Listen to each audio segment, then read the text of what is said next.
that we're continuing our discussion of how this JavaScript function works. And this next line is the key line. This is why it's very easy for a child grid to send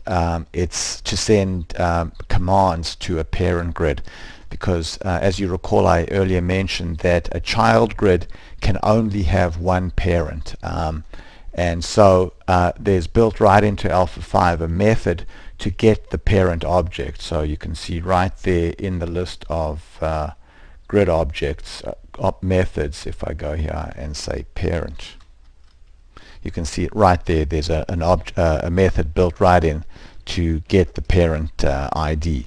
So by saying parent object equals grid object dot get parent object, we now have a pointer to the parent object, the parent grid object. And then once we know that, we can get the value of the row in the parent grid that is currently selected. So that would be parent obj dot underbar selected row, and then we can call the set value method of the parent object to set the sales rep field to whatever the value of the product ID field is from the current row in the child grid. So as you can see here, setting the value of the parent field from the child is very easy. But now let's talk about the reverse situation where we want to set the value of the child from the parent.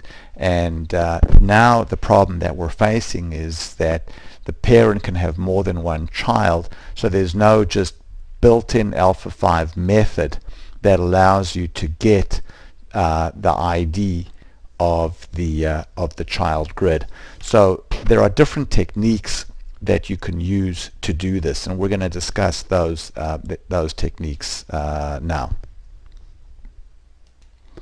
So if we now look at just the parent grid by itself, you can see we have this button over there, and if we go look in properties, we'll see that in the above grid section we've got this freeform area, and we've just put a button over there that is calling this function called set product ID.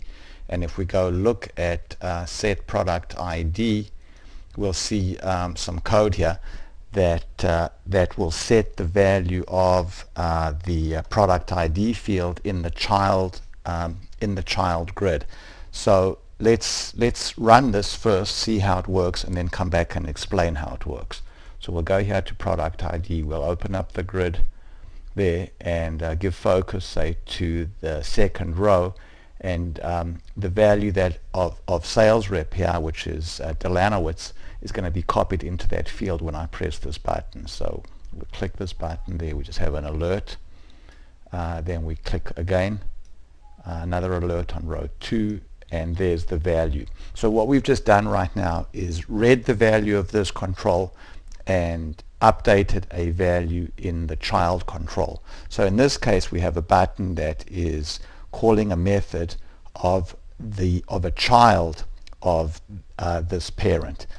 So let's go back now and study the JavaScript. So go back to design mode, and what you'll recall from the first video where we looked at the DOM, we saw that the name of the child grid followed a naming convention.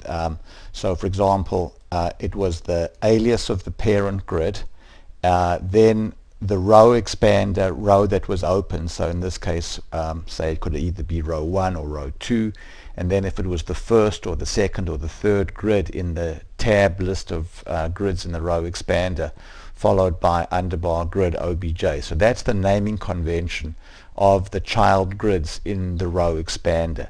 So knowing that naming convention, we are able to construct the name of the child grid programmatically. So let's pause now and pick this up in the next video.